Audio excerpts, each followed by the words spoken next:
कर्माशी कशी रिलेटेड आहे ते कळेल तुम्हाला.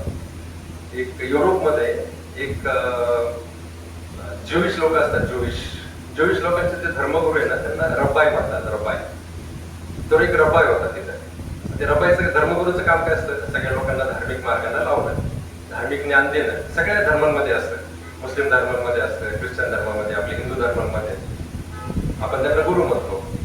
तसं त्यांच्यामध्ये ते रब्बाय म्हणतात. तर ते रब्बाय आयुष्यभर त्यांनी काय केलं, आपल्या त्यांनी जे ग्रंथामध्ये, त्यांच्या ग्रंथामध्ये, धर्मग्रंथांमध्ये जे वाचलं होतं ते ज्ञान लोकांना द्यायचे. तर त्यांच्या धर्मग्रंथामध्ये, म्हणजे तसं पाहिलं गेलं तर सगळ्या धर्मग्रंथांमध्ये हे लिहिलेलं आहे की जो भगवान आहे, गॉड आहे, तो गॉड ऑल पॉवरफुल आहे, ऑल मर्सीफुल आहे, ऑल नॉलेजेबल आहे. म्हणजे त्याला सगळं ज्ञान आहे, त्याच्याकडे सर्व शक्ती आहे आणि तो दयावान पण आहे. असं प्रत्येक धर्माचं तेच मत आहे.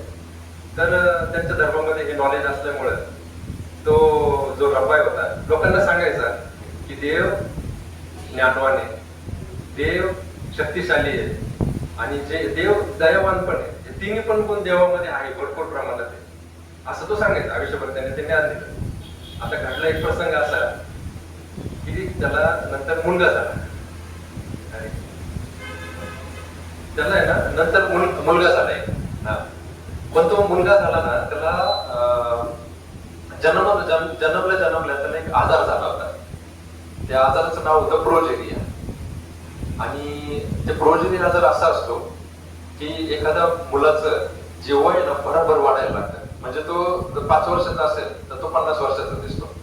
10 वर्षाचा असेल तर त्याची बॉडी पण तशीच होत जाते. 10 वर्षाचा असेल तर 80 वर्षाची त्याची बॉडी होऊन जाते. एवढं लवकर त्याची एजिंग होते त्या बॉडीची. अशा प्रकारचा आजार त्याला झाला त्या मुलाला. आता 10 वर्षाचा असल्यामुळे त्याची जी बॉडी झाली ती म्हातारी माणसासारखी झाली एकदम. त्याला आजार पण आले, हाडं किळकिळ झाले, त्याच्या सुरकुत्या पडल्या तोंडावर आणि त्याचे इंटरनल ऑर्गन्स पण खराब वगैरे झाले. पण तो जास्त दिवस जगेल असे काही चिन्ह नव्हते. आणि शेवटी तो 13 वर्षाचा झाला असताना तो मेला.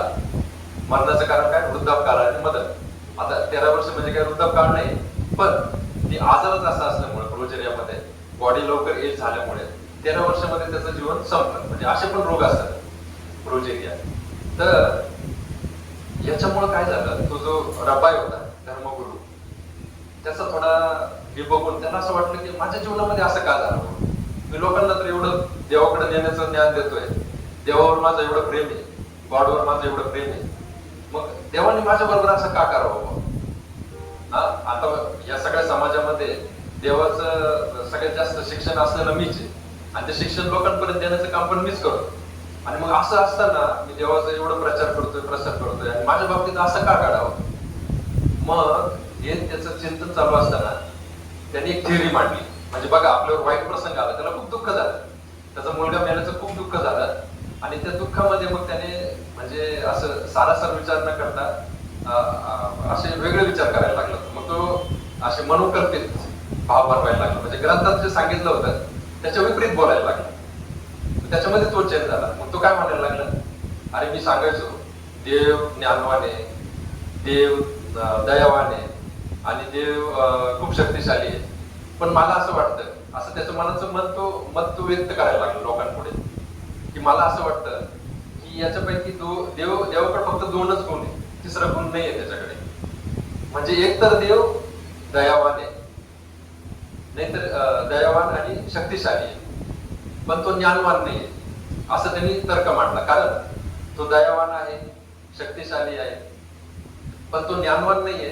कारण त्याला कळलं नाही की मी त्याचा नावाचा प्रचार करतोय. माझ्या प्रती त्यांनी जरा काय म्हणतात नम्र भाव ठेवायला, नम्रपणे मला चांगला मुलगा द्यायला पाहिजे होता, माझ्या प्रती एवढं कठोर नाही व्हायला पाहिजे होतं देवाने, असं तो म्हणतो. नाहीतर काय असेल ना, देव ज्ञानवान पण आहे, देव शक्तिशाली पण आहे, पण देव दयावान नाही.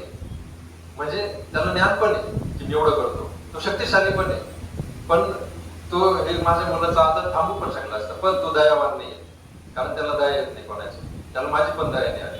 किंवा तो म्हणतो देव दयावान पण आहे, ज्ञानवान पण आहे, पण तो शक्तिशाली नाही. म्हणजे देव दया आहे, त्याच्याकडे दया पण आहे, त्याच्याकडे ज्ञान पण आहे, पण एवढं सगळं असून सुद्धा त्याच्याकडे शक्ती नाही की माझ्या मुलाला त्या आजारापासून वाचू शकला तो. अशा प्रकारे तो वेगळे तर्क वितर्क करायला लागला. म्हणजे आधी जे सांगत होता धर्मग्रंथांना अनुसरून त्याच्या विपरीत तो बोलायला लागला एकदम. मग याच्यामध्ये काय झालं बघा, ते त्याचे मनोकल्पित जे भाव आहे तो व्यक्त करायला लागला. ते कशामुळे झालं? कारण त्याला हा सिद्धांत जो आहे, म्हणजे जरी त्याला देवाचं नॉलेज होतं, पण हे नैसर्गिक नियम काय आहेत, कर्माचे नियम काय आहेत हे त्याला माहिती नसले, पुरेपूर माहिती नसल्यामुळं त्यांनी काय केलं, त्याच्या बाबतीत जो घडलेला इन्सिडेंट आहे त्यांनी पर्सनली घेतला एकदम. म्हणजे माझ्या बाबतीत झालं ना, मग ते खूप वाईट झालं असं त्यात तो विचार करायला लागला. मग ते वाईट का झालं?